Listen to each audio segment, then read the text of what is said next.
Hernán López Vine, bienvenido. ¿Cómo andás? ¿Bien? Bien, muchas gracias. La gente de Editorial Godot acá presente en el programa. Organizadores de la FED. Sí, de la Feria de Editores, Sí, para el que no la conoce. Tal cual. ¿Cómo surgió la idea de la Feria de Editores? Bueno, fue raro, no sé si raro, azaroso en algún punto. Hoy vemos lo que hoy es la FED, que creció un montón, tenemos más de 350 editoriales, es como gigante. Pero surgió en un momento, en 2013, donde sentíamos desde la editorial era muy chiquita, imagínate, sentíamos una necesidad de tener un espacio donde poder tener ese contacto directo con las lectoras, los lectores, y sobre todo poder hablar con ellos. ¿Y no lo tenían las editoras independientes en la Feria del Libro? En ese momento todavía no estaba la posibilidad de los stands colectivos, que es una solución muy interesante. Porque son muy costosos, sí. Claro, es muy costoso. Entonces la solución es juntarse entre varios. Y en ese momento lo que se nos ocurrió fue eso. En la tribu, que nosotros conocíamos a la gente del auditorio porque estudiamos los dos Ciencias de la Comunicación, nos pareció una posibilidad y nos mandamos. ¿Y empezaron en qué año? 2013 fue la primera Feria de Editores. ¿Y este año cuándo va a ser la edición de la FED? Este año del 3 al 6 de agosto. Le agregamos un día, que es el jueves. ¿El mismo lugar que el año pasado? Mismo lugar. Repetir la dirección. Es el C Complejo Art Media en Corrientes 6271. ¿Qué va a tener de distintivo este año la FED? Bueno, este año en principio repetimos el premio a la labor librera, que ya es la tercera edición, que se premia con determinados parámetros. Hay un jurado que elige entre todas las editoriales que se postulan cuál es la ganadora. Y eso consiste en dinero en efectivo para que compren libros durante la Feria de Editores, con lo cual es como es una reinyección de dinero en el sistema de los libros y es algo que nos gusta mucho poder hacer. Este año vamos a lanzar por primera vez un concurso de afiche para ilustradoras e ilustradores en conjunto con La Fuerza para que ilustren el afiche oficial de la FED, que ojalá sea algo que después podamos sostener en los años para adelante. Sí. Y estamos muy contentos porque va a venir Peter Rock, que es un autor nuestro que viene desde Estados Unidos. Lo veníamos persiguiendo ya hace varios años para que venga, viene finalmente este año. Viene también Edgardo Scott y va a estar también Liniers, entre varias de las personas que van a estar en las actividades. ¿Y van a hacer mesas? Como siempre, en la FED nosotros pensamos el mesas contenido más bien de las charlas o las conversaciones que hay hacia el público. Entonces siempre tratamos de que sea justamente por fuera de un tema específico del campo de la edición, como que ahí tenemos la mirada más de ofrecerle al público que viene a la feria un contenido interesante. Por eso nos focalizamos en esto. Siempre tratamos de que venga algún autor del extranjero y poder acercarlo al público, como por ejemplo en este caso Peter Rock. El año pasado estuvo Margot Glantz. Cierto. Es como tratamos de darle esa impronta, ¿no? Que las charlas y los contenidos apunten hacia el público y no hacia adentro, hacia el sector editorial. ¿En qué se beneficia el lector? ¿Qué va a encontrar el lector este año en la FED? Bueno, en principio, como todos los años, y por eso surgió el nombre aquella primera vez, Feria de Editores, la idea es que la gente que va a la feria puede hablar con las editoras, los editores, puede preguntarles cosas sobre los libros. El público de la FED es un público muy avesado en saber, y yo lo digo porque atiendo el stand de Godot, en saber por qué elegiste un determinado color de tapa, quién tradujo el libro, por qué un gramaje de papel, por qué tiene solapas o no, cuestiones de diseño. Hay gente que por ahí viene y dice, yo compré el libro porque en la última página dice qué tipografía se usó. Ese tipo de cosas de contacto directo. Está más presente el editor y el lector, que en la otra feria del libro está el autor y el lector. Exacto, al ser una feria más corta, porque la nuestra son 3 días, bueno, este año van a ser 4, se permite también que el editor pueda estar y poder tener ese intercambio con las lectoras y los lectores. ¿Cuánta gente se espera? El año pasado fue, no sé... El año pasado fueron 18.000, yo calculo que este año irán unas 20.000, 21.000, eso es por lo menos lo que esperamos nosotros. Es un lugar cerrado, digo. Es cerrado, sí. Nosotros la única... Sí, yo fui a la de 11, que era... Sí, ahí sufrimos muchísimo. que llovió, el sábado llovió creo que durante Igual 2 horas. siempre es una fiesta, la verdad que se pasa bárbaro. Eso sí nos pone muy felices que se viva así, pero nosotros que lo organizamos, el día ese que llovió nos queríamos morir. Claro, pero ¿qué van a presentar las editoriales este año? ¿Tenés idea? ¿Novedades? Siempre... ¿Ya se edita para la FED? ¿Ya hay libros que se lanzan en la FED? Eso está, la verdad que eso nos pone muy contentos porque ya hace unos años que empezó a pasar que muchas editoriales planean pensando en las novedades que van a sacar no solo para la feria, sino también para la FED. Y hay mucho ahí, Porter, que es donde imprimen la gran mayoría de las editoriales independientes, que también nos apoya mucho en la impresión de materiales gráficos, todo lo que es libros o catálogos o los carteles para las charlas. Todo eso lo imprime Porter y es un apoyo muy, muy importante. Así que lo que se genera también es eso, como una organización en torno a los planes editoriales para que no colapse la imprenta. Y más que nada es un paseo de lectores. ¿Qué se puede hacer? Además de ir escuchar charlas, comprar libros. Sí, para nosotros que compren libros es como el punto uno en el sentido de nosotros pensamos la feria para que las editoriales puedan vender. Y eso, nuestra mirada ahí es hacia el editor, hacia la editora que va a hacer el esfuerzo, que compra su stand, que va con sus libros. Decirle, bueno, garantizarle... Obviamente nadie puede garantizar que la gente va a comprar, pero sí garantizar un flujo de público que diga, bueno, acá tenés un montón de gente interesada. Y ahí es donde... Concentrado en un lugar para comprar libros. Exacto. Que van con esa idea, digamos. Exactamente. Que a eso, ver qué consiguen. Lo que vos me decías del paseo, es el paseo, pero es también el interés en, bueno, a ver qué me vas a vender. Claro. Hay mucha gente que pasa por los stands. Vengo dispuesto a comprar. Exacto. Claro. Y creo que eso lo generó la feria y está buenísimo, que es más que un paseo. Es como, bueno, a ver, vendeme que algo te voy a comprar, pero como que está el juego, todos se prestan al juego de yo te voy a comprar algo, pero vos me tenés que convencer de alguna manera. ¿Van a recibir a los medios como el año pasado? Sí. Sí. Así que nos vamos a ver en la FED. Allí nos veremos. Repetí el día y el lugar. Es del jueves 3 al domingo 6 de agosto en el C Complejo Art Media, que esto es Corrientes 6271, de 14 a 22. Bárbaro. Nos veremos ahí entonces. Allí nos vemos. Entrada libre y gratuita, perdón, eso es muy importante. Eso es importante. ¿Te quedás un ratito más con nosotros? Vamos a hablar de Godot un poquito. ¿Cómo no? Me quedo. Bárbaro. Seguimos en El Quijote no se mancha.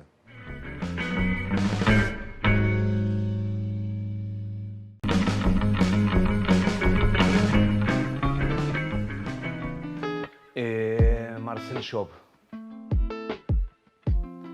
el autor. Uguari Pécuchet de Flaubert, Vidas Imaginarias de Marcel Job y Gargantúa y Pantagruel de Rabelais.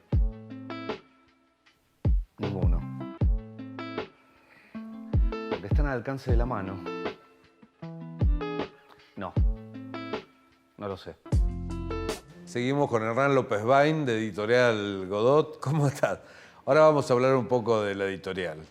Contame qué es Godot. Uy, qué pregunta. Así simple. Así sencillita. ¿Tenés tiempo? ¿Qué es Godot? Nosotros tenemos una frase que nos identifica mucho, que te puedo hablar por lo menos de los libros que hacemos, o de la mirada que tenemos sobre los libros que hacemos, que es que creemos siempre que un libro te puede cambiar la forma de entender el mundo. De alguna manera, no es que te va a cambiar la vida, pero que quizás te puede cambiar o una opinión o una mirada que tenés sobre determinada cosa.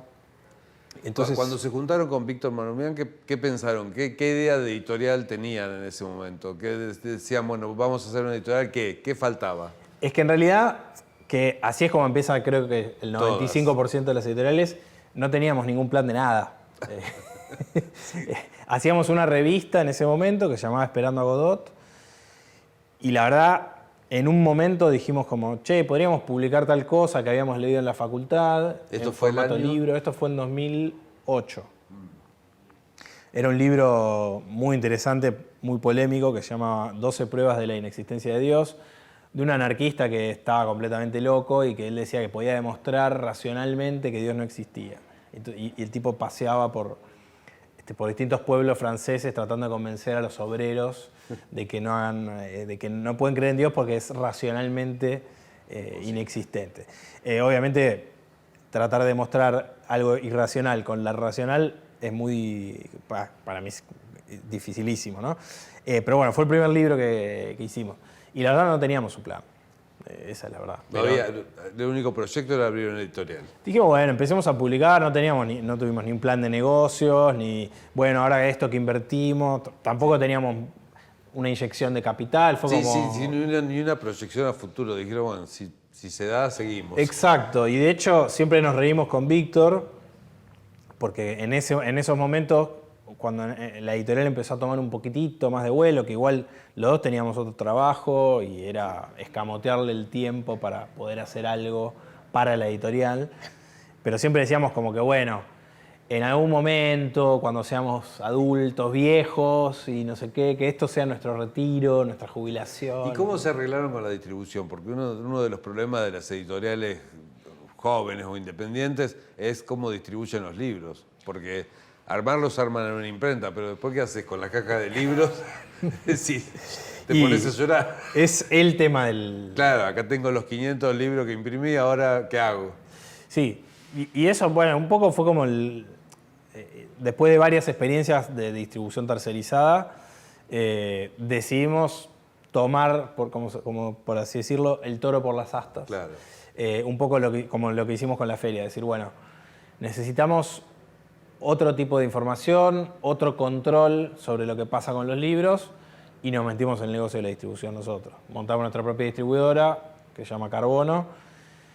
Hoy funciona bien, pero sufrimos muchísimo durante 2 o 3 años, que fue como, bueno, entender porque claro, toda la logística de recibir las cajas, mandarlas a la librería, después recibir las devoluciones, después volver a mandar las novedades, es toda una cadena muy frágil. Claro. En el país lo entiendo, pero ¿hay posibilidades de distribuir en Latinoamérica, por ejemplo? ¿Llegan los libros de Godot a Colombia o no? ¿O es imposible? No, imposible no es. De hecho, nosotros tenemos mucho foco en... Te digo Colombia como ejemplo. No, en Colombia, de hecho, tenemos un distribuidor que es fenomenal, que se llama Siglo del Hombre. Y trabajamos con ellos desde, creo que 2016. Sí. Y está buenísimo saber que en distintos países por fuera del tuyo llegan los libros. Otra cosa que se está empezando a hacer bastante, tanto de acá para allá como de allá para acá, es imprimir localmente en lugar de mandar los libros. Entonces, por ahí, en Colombia, en lugar de enviar los libros de acá para allá, hacemos impresiones locales, el libro queda más barato, se distribuye en mayores cantidades. ¿En todos los países latinoamericanos existe esto de las editoras independientes? Sí. ¿O es un negocio que solo está en la Argentina? No, bueno, acá hay acá es muy fuerte. Una cantidad, sí. Es muy fuerte. Argentina además es gigante a nivel territorial y sobre todo densidad demográfica, pero hay movimiento.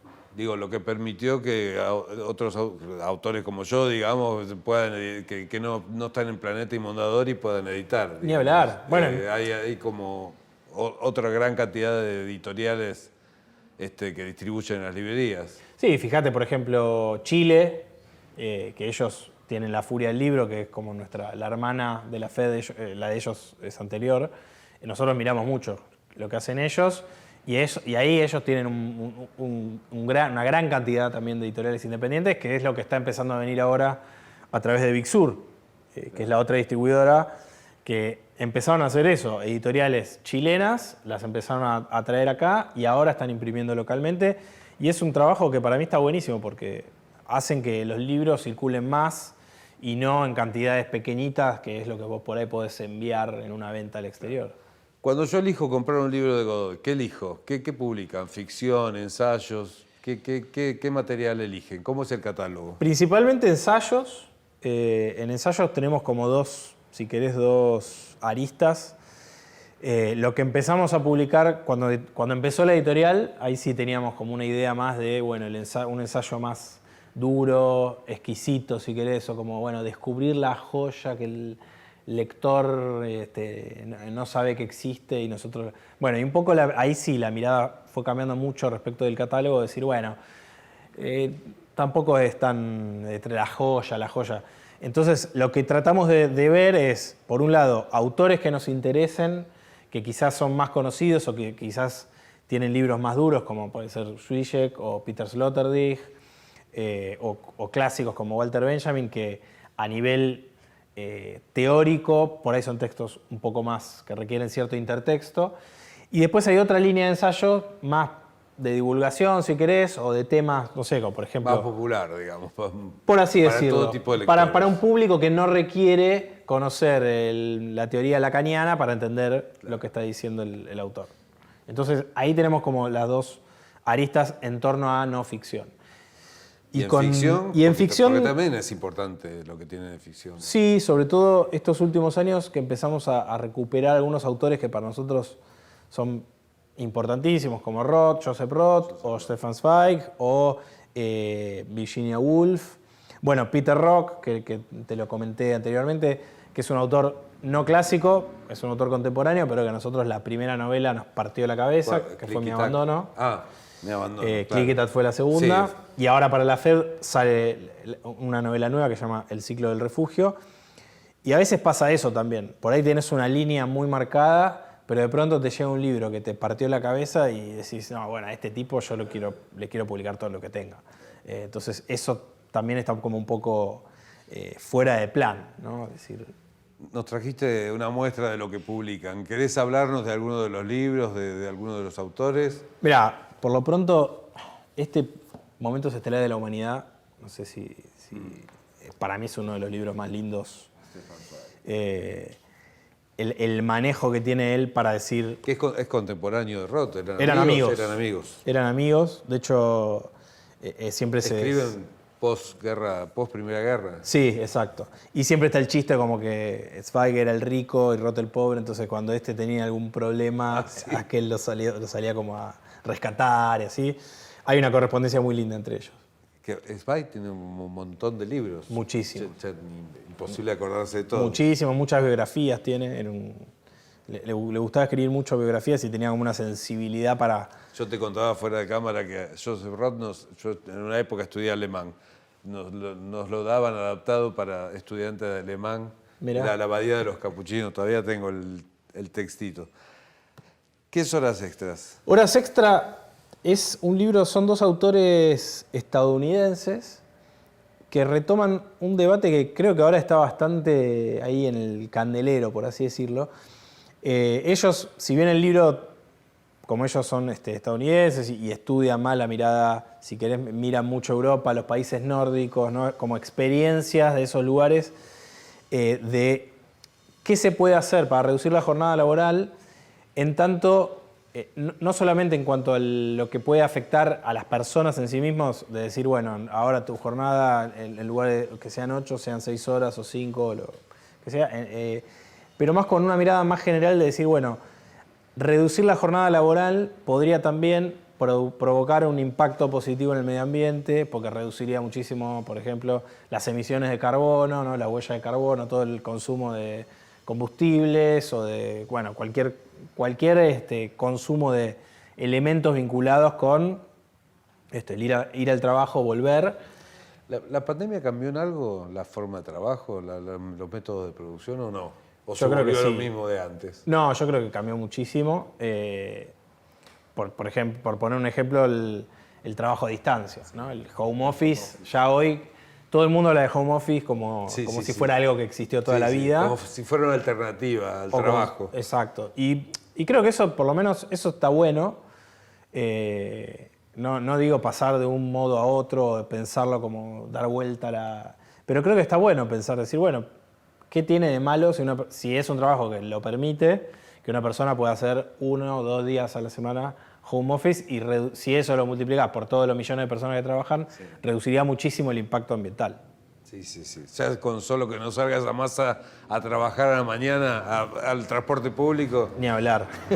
Contame, Henry David. Después de Thoreau, son 4 libros de las 4 estaciones del año, otoño, invierno, primavera y verano. En Estados Unidos lo publicaron en un bodoque que nosotros dijimos no podemos publicarlo así bajo ningún punto de vista. los compiló un tipo que se llama Peter Saint-André, que es como un especialista en Thoreau. Y la idea nuestra fue, le dijimos a él, che, mirá, vamos a usar tu recopilación, pero lo vamos a dividir en 4 libros. El tipo Claro. muy dijo, sí, obviamente que sí.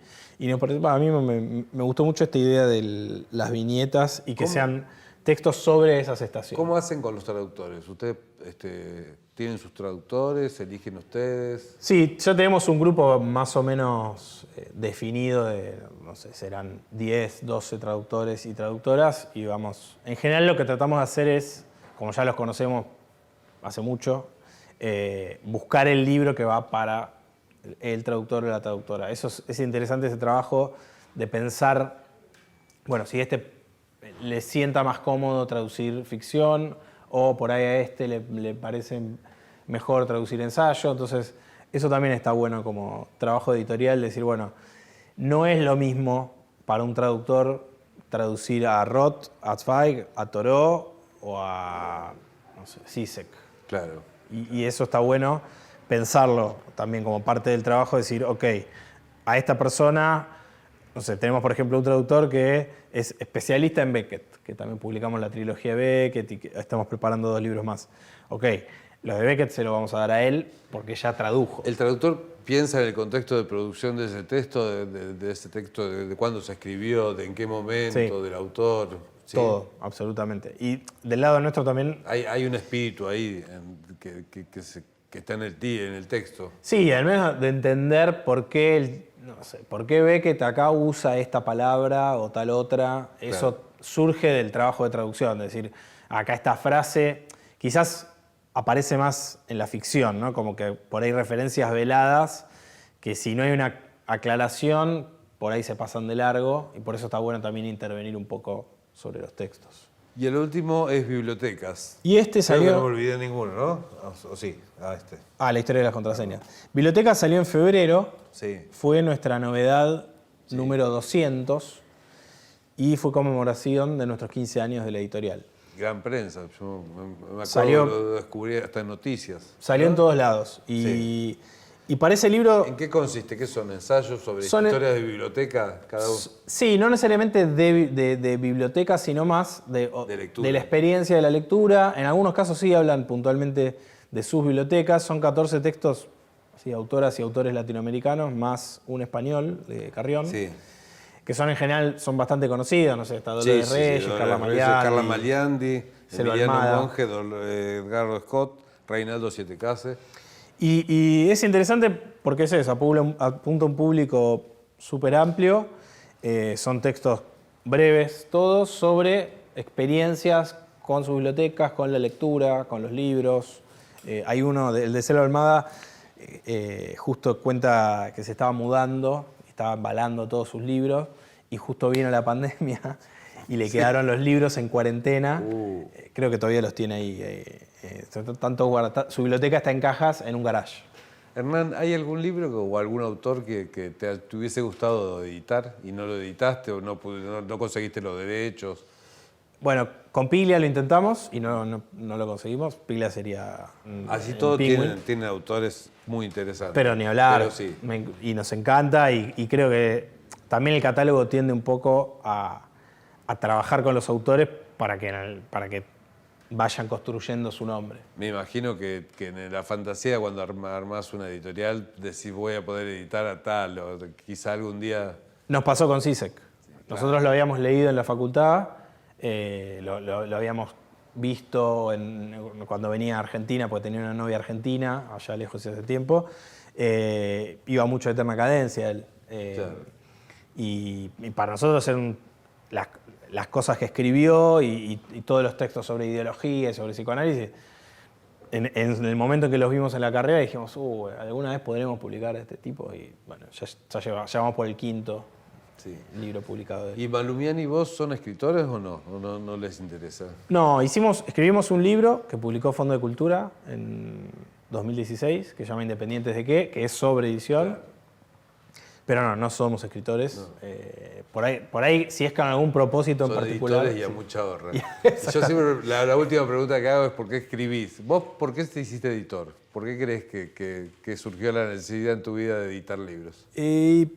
Bueno, un poco lo que te decía, o creo que te lo dije fuera de cámara. Nosotros creemos que los libros pueden, o por lo menos deberían, los libros que uno publica, cambiarte algo, alguna cosa de la forma en la que ves o entendés el mundo. Después, si podés estar de acuerdo o no, digo, puede ser algo con lo que no estés de acuerdo, pero que te haga pensar. Y cada libro que publicamos estamos pensando en eso, en que diga algo ese libro que permita pensar de alguna manera distinta las cosas que vemos habitualmente en el mundo. Y hacia ahí creo que va nuestro catálogo. Hernán, ¿quedó algo por decir de la FED? Es tu momento. Queda un minuto. Es tu momento de que lo digas. Lo digo ahora, agrego el dato porque no lo habíamos hablado. La FED, ya el año pasado pensamos para la fila, por si se llegara a armar fila de espera, nos salíamos con Manifiesto Café, que si estás ahí esperando, va y te da un café sin cargo, y hay también unos magos haciendo magia de cerca. Para hacer más confortable la espera. Para amenizar la espera de lo que se viene después. después. Lo que se viene.